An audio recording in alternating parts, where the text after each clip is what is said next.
Good morning guys, আমি Lisa তোমাদের সাথে শুরু করতে চলেছি আজ থেকে আমার একটা ছোট্ট ব্লগ জার্নি। আশা করছি আমার ব্লগগুলো তোমাদের ভীষণ ভালো লাগবে।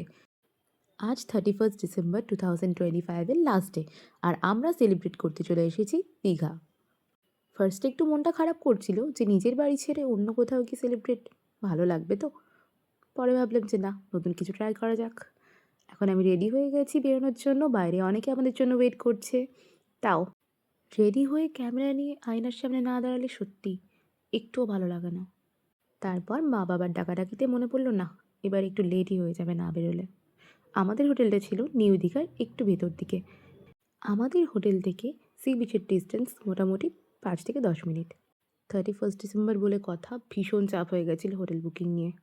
লাস্ট মোমেন্টে পেয়েছি, এটাই অনেক। আর এই যে আমার ফ্যামিলি, আমরা সবাই মিলে বেরিয়ে গেছি উদয়পুরের উদ্দেশ্যে।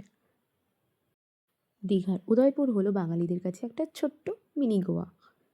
আমারও কিন্তু জায়গাটা বেশ লাগে। 2025-এ আমার এই নিয়ে 3বার আসা হয়ে গেল। তাও যেন মনে হয় যে না, আর একটু আসলেই ভালো হয়। ঢুকেই ফার্স্টে চোখে পড়ে গেল কাকিমার আম মাখা। সত্যি বলছি, এখানে এসে আম মাখা না খেলে না আমার ভীষণ আফসোস হয়। তাই আগে পৌঁছেই চলে এসেছি কাকিমার কাছে আম মাখা আর কামরাঙা মাখা নিতে। ছোটো থেকে বড় বয়স্কদেরও কিন্তু জায়গাটা বেশ পছন্দের। সত্যিই তো, সমুদ্র কার না ভালো লাগে। আর এই হলো আমার দিদি। ক্যামেরা পেলেই ব্যাস 2 বোন মিলে শুরু হয়ে যায়। এই যে সমস্ত দোকান ঘুরে ঘুরে আমাদের খাবার কালেক্ট করা হয়ে গেছে। চলো এবার ফটো তুলি। ফটো না তুললে তো হবে না, ঘোড়া ইনকমপ্লিট থেকে যাবে। ইনস্টার জন্য কিছু ফটো ভিডিও ক্লিক করা হয়ে গেছে, এবার আমাদের বেরোনোর টাইম হয়ে গেছে। কজ এখন যদি এখানে লেট করে দিই, ওদিকে আবার লেট হয়ে যাবে বিকেলে বেরোতে। ওখান থেকে ফিরে সোজা চলে গেছি পেট পুজো করতে, কারণ পেটে না দিলে কি পিঠে সয়। রাতে অনেক কিছু আছে, এনার্জি দরকার তো। ওখান থেকে বেরিয়ে চোখে পড়লো সবার প্রথমে সব কটা হোটেল কিন্তু নিজের মতো নিজে সেজে উঠেছে। রাতের জন্য সবার প্রিপারেশন কিন্তু ডান, শুধু এবার রাতের অপেক্ষা। হোটেলে ফিরে এতটাই ক্লান্ত হয়ে গেছিলাম যে আর কোনো ভিডিও ক্লিপ নেওয়া হয়নি। একদম সন্ধ্যাবেলা রেডি হয়ে বেরিয়ে পড়েছি। বেরিয়েই প্রথমে চোখে পড়লো চারপাশটা কিন্তু আলোয় পুরো সেজে উঠেছে। সবাই কিন্তু রাতের জন্য একদম রেডি। আমিও কিন্তু একদম সুন্দরভাবে রেডি হয়ে বেরিয়ে পড়েছি।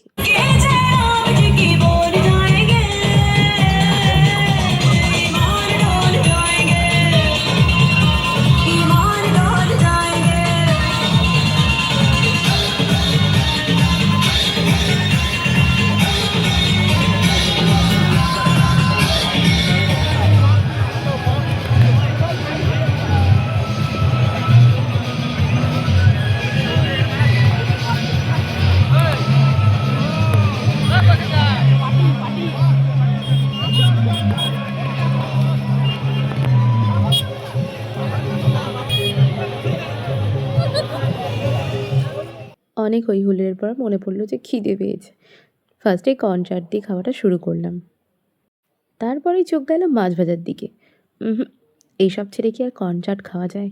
ডায়েট পরে হবে। দীঘা এসে যদি মাছ ভাজায় না খেলাম, তাহলে আর আমি কিসের বাঙালি? অনেক হইহুল্লোড় দেখার পর সমুদ্রের দিকে চোখ পড়ল। সত্যিই তো, যার জন্য এখানে আসা তাকে না দেখে চলে গেলে হয়। চাঁদের আলোয় যেন সমুদ্রের শোভা আরও 10 গুণ বাড়িয়ে দিয়েছে। রাতের সমুদ্রে এক অন্যরকম মায়া আছে।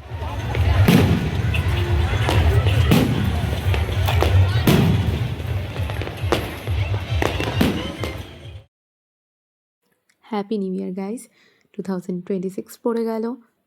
সবাই তোমরা ভীষণ ভালো থাকো, ভীষণ আনন্দ করো, নিজের ফ্যামিলির সাথে টাইম কাটাও, সবাইকে ভালো রাখো, নিজেও ভালো থাকো। তোমাদের সমস্ত চাওয়া পাওয়া সব কিছু পূর্ণ হোক। সত্যি বলছি, এত মানুষের ভিড়ভাড়টা দেখে না মনেই হচ্ছিল না যে রাত 12টা বেজে গেছে। দেখে মনে হচ্ছিল এই তো সন্ধেবেলা সবেমাত্র বেরোলাম। চারিদিকে প্রোগ্রাম হচ্ছে, বাজি ফাটানো অলমোস্ট শেষ। সত্যি কীভাবে যেন চট করে সন্ধেটা কেটে গেল বুঝতেই পারলাম না।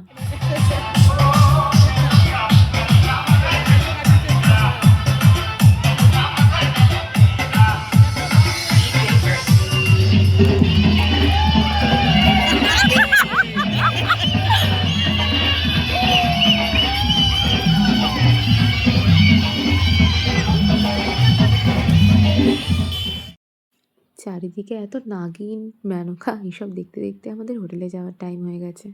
আমার এই ছোট্ট ব্লগটা তোমাদের কেমন লাগলো প্লিজ কমেন্ট করে জানিও। চলো, সারাদিন অনেক হই হুল্লোড় করে এবার অনেকটা হাঁপিয়ে গেছি। ভীষণ টায়ার্ড, এবার শুয়ে পড়বো। Tata, good night. আবার নেক্সট ব্লগে তোমাদের সাথে দেখা হবে।